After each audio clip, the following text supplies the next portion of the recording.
Hello and welcome to tonight's training topic, which is all about incremental gains, which is probably one of my favorite things to talk about in terms of business. And it was something I was introduced to via a gentleman called Sir Dave Brailsford. Now, he called his marginal gains, which is what he used to turn British cycling from a laughingstock into world beaters that we know today.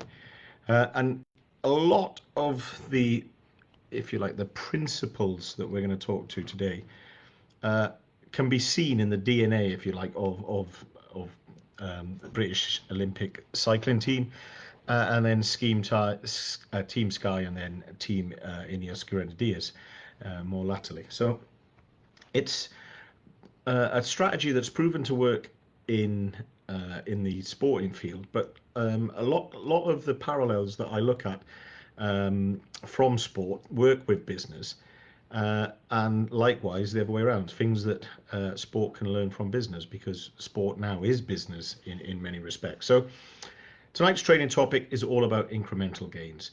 And something that I like to say to people is the easiest way to improve your business by 100% is to find 100 things to improve by 1%. Because it's far easier to improve something by a tiny bit incrementally than it is by a big bit. So to take that sort of that mantra further forward, we'll have a look at what happened with British cycling. So before 2002, British cycling had won, I think, one gold medal in the previous 76 years before Sir Dave Brailsford took over in 2002. And by London 2012, Team GB had won 14 out of the 20 available medals in track cycling, so the previous two Olympics. And he took that same incremental gains mentality and methodology with him to when he created Team Sky, which was Britain's first ever professional cycling team. And the vision, if you like, and this is, we'll come back to how this all comes together. The vision for Team Sky was to win the Tour de France within 5 years. Now, it doesn't seem so ridiculous now because we know what happened. But at the time, he was almost laughed at for setting such a goal. Bearing in mind, in 2009, they'd only had one successful Olympics. It wasn't seen as a given. And he took a lot of Olympic track cyclists onto the road. And that doesn't always translate very well. So, so if you think about it, Team Sky won 6 out of 7. If you include the Ineos Grenadiers, 7 out of the last, so 7 out of 8 Tour de France's were won by Sir Dave Brailsford's teams between 2012 and 2018, turning Britain's first ever professional cycling team into the most successful cycling team of the modern era with his marginal gains.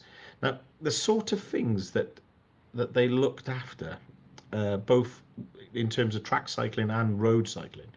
If you want to look at just how small some of these improvements were, it's incredible, yet the difference they made was huge.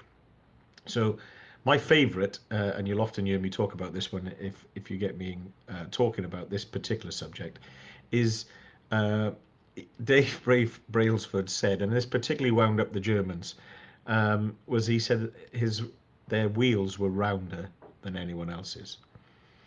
And they'd done some work with engineers within the cycling team, and they worked out if your wheels were perfectly as round could be, that's including the tire and the wheel, and your wheel was totally true, less effort was wasted turning if you like, an untrue wheel. And that translated into the distance. It was roughly, depending on the event, but where they worked it out was roughly one circumference of the wheel of effort, that distance. So everything else the same, but the wheels were just that little bit rounder. It was one complete circumference in one of the sprint events. And it turned out that when they won the gold medal, after he said that, they won by less than that margin. So it just goes to show that the difference between winning and losing at elite sport level is by these tiny amounts. But the difference between winning and losing in everyday life and in business also comes down to such fine margins. And that's what makes this such an incredibly interesting subject, is we can all make these tiny improvements. So the three things, because I always talk about threes, uh, we're going to talk about tonight is we're going to talk about why implementing incremental gains is manageable and sustainable, whether that be in your business life or your personal life, why they're low risk and high reward strategies, and then what do we need to do? What are the requirements to implement this in your business, or even, if you like, in your personal life? And they're the three things we're going to talk about tonight. So we'll start with what makes incremental gains uh, an attractive proposition, if you like, to small and micro businesses. Well, it's basically because you can do it. That's the simple way of putting it. Small and micro businesses have limited resources, time, and manpower. So it's not like we've got big budgets or lots and lots of time and people to dedicate to these tasks, these small improvements. But what we have got, yeah, is resourcefulness. Uh, and if we focus on incremental gains and we set achievable goals and objectives that within the capacity of your business or within your um, personal life to implement, then you are going to be more successful. And that's key.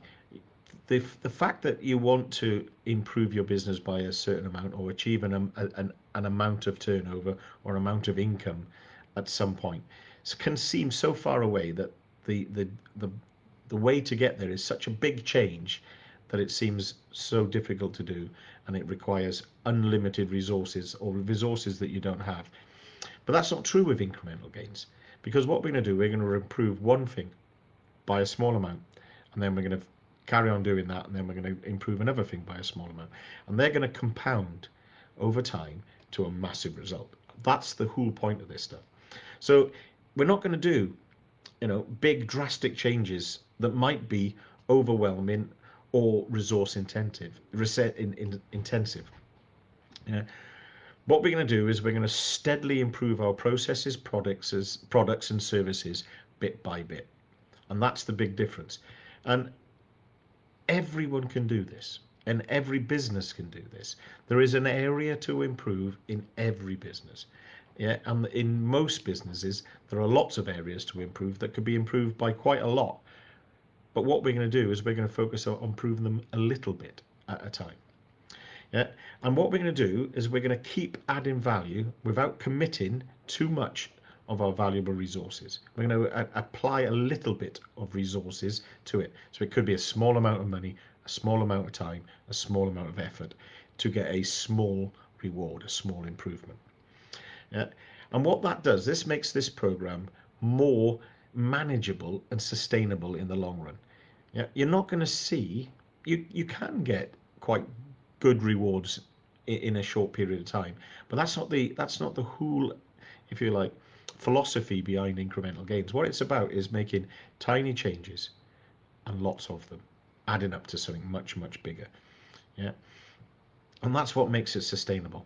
We're not asking you to pump loads of money into the latest and greatest thing. What we're asking you to do is spend some of your resource, a tiny amount of your resource, in improving something. So that obviously leads into the second thing, which is why this strategy is such a low risk, high reward strategy. Because making significant changes or investments without thorough testing can be risky for small businesses. If you're about to do the latest, greatest thing for your business, you have no idea what the outcome is going to be. And that is risky. But incremental gains allow you to test and evaluate improvements on a smaller scale before you start to fully implement them. Because we're only going to change a small thing.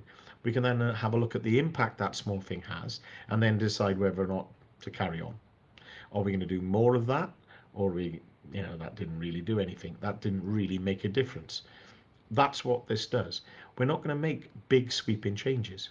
What we're going to do is make a small change and see if it moves the needle. If it moves the needle in the right direction, then we keep doing it, and we might add more resources to it, or we might do more of it. But if it doesn't move the needle in a big direction, yeah, or in the wrong direction is probably at the worst case scenario, we're just going to simply stop it, and we're going to pick something else to do, because we haven't thrown us wholeheartedly into this. What we're doing is making a small change, which minimizes the risk of costly mistakes or failed ventures. Any negative impact can be identified and corrected or stopped really early on in the process. Moreover, small continuous improvements can be implemented at a lower cost to large-scale overhauls. So what I want to do is I want to give a sort of a brief, if you like, example using my favorite particular improvement method, which is the ACDC of the lowest level improvement within your business, which is sales. How to improve sales. And sales basically come down to ACDC: attract, convert, deliver, collect. So you're going to look at improving, if you like, sales in your business, the bottom line, money coming in, cash flow. It's the lifeblood of business. So attract. So you decide to do a small marketing campaign on social media. And what you're going to do is you're going to do a particular campaign, and then the following week you're going to do a slightly different campaign. You're going to make some changes, and you can do what we call A to B testing. Within 2 weeks, you'll have some results. And what you're going to do, you look at the results and see which one worked, and then you're going to refine that one. And you're going to refine that one, and you're going to refine that one. You're going to make tiny, tiny changes until you start to attract more and more customers. Very simple to do, very low cost, very low in terms of resources. You're going to start with 2 campaigns, find out which one works best, and then you're going to refine that campaign until it results in the number of new leads that you require. Now you're getting new leads, you need to convert them, which is the C of ACDC, which is what you're going to do is you're going to work on your sales scripts, both your oral and written scale scripts, and you're going to try them, and you're going to make changes to them and see which ones work better, and then you're going to keep refining them. So when you reply in to if you like, an email inquiry, you're going to have a script, and you're going to use the same one. The reason for using the same one every time is you can measure the impact that it has when you make a change. Do you get more sales? Do you get more conversion? Or do you get less if you change it? If you get more, refine that. If you get less, go back to the old one and make changes. Same with your oral scripts. When people answer the phone, what is it that you say to people? What should you include in that, if you like, sales speech? And what should you remove? Something as simple as that. We're not talking about huge things, but we're nudging the needle all the time, hopefully, in the right direction. And then it comes to delivery, doing the actual work. And we want to make a 1% efficiency improvement. Doesn't seem much, and it probably doesn't take much to get that. But what can we do that makes our system of doing that work more efficient? We don't know. But we look at it and we see where our inefficiencies are and where is the waste in our systems and processes, and we can refine it. We're only looking for a 1% improvement. And then we come to collect, the final C. What we're going to look at here is we're going to look at the marketplace for online payments and online transactions. And have we got the best deal with our existing card machine? Or could we get a better deal with our existing supplier, or is there a better supplier out there? And even if we make a 1% improvement there, it doesn't seem like much, but how many transactions do we do? It's worth thinking about. So there's 4 quick examples of low risk, high reward strategies that you can do at the lowest level, the fundamental level of your business, which is sales. Bringing in cash flow. Attract, convert, deliver, collect. All of us could probably do something in that area. So what do we need to do to implement incremental gains in our business? What is it that we need to have? And there's something we want to talk about here. It's called PDCA. PDCA. And the P stands for plan, the D stands for do, the C stands for check, and the A stands for act. And whatever we decide we're going to implement, whatever strategy that we've come up with to make that tiny improvement, that incremental gain, it has to be part of a bigger plan. So my planning process starts with a vision, which is a big, audacious goal. What is it that we want out of our business in 10 years' time? What is the best version of our business? That's what we call our vision. In Dave Brailsford's case, the vision was to win the Tour de France within 5 years. He had a 5-year vision. And I break my 10-year vision down into 3-year goals. So what do I want to achieve in the next 3 years? And then I break my 3-year goals down into a plan, and the plan into objectives, 90-day chunks, breaking the big plan for the year into 4 more achievable quarters. So we take the vision, which gives us the general direction of travel, so we know we're roughly going in that direction, and then we break that down into goals, which makes that a little bit more, if you like, specific. It makes it a little bit more defined. And then our plan is what we need to do this year to achieve our goals. And our objectives, what do we need to do in this quarter to achieve our plan? So we break it down. And the way we do it is, what is the lowest level need of the business? What needs to be fixed first? And then once we get to that, what we need to do is we need to actually do something, which is, so we've got the P, which is plan, and we know what that is. And then we have to the do. And what we want is everyone involved, and we want everyone to be accountable for some part of this process. And that can be from the very, very top management to the apprentice. Everyone can help. Everyone should be made accountable, and therefore everyone can check, which is the C in PDCA. And by check, we need to have a metric. And a metric is basically a piece of data that you're comparing to. And the metric can be the current performance of your business and how you're going to improve it. So you measure what it's like now, you make your changes, and you check it against that metric.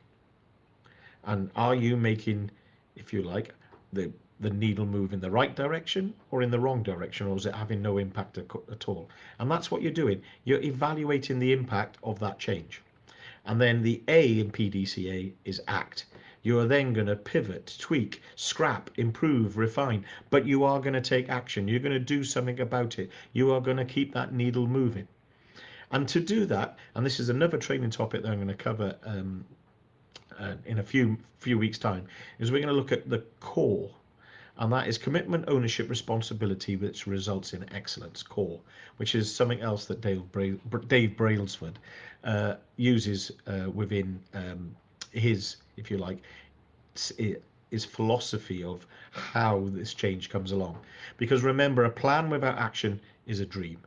And we all like dreaming, but we far prefer to execute on our goals, which requires action.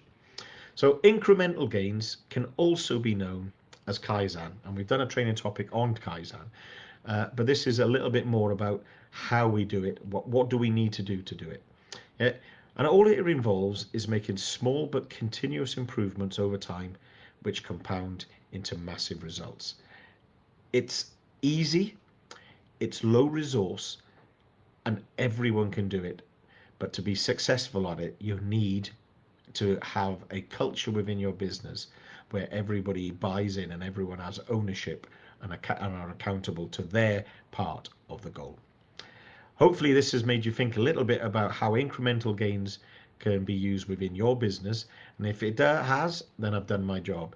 There is a raft of information out there you could go and research on how to do this, but remember, it all starts with a plan, then you have to do something, then you have to check, and then you have to act. The PDCA of incremental gains.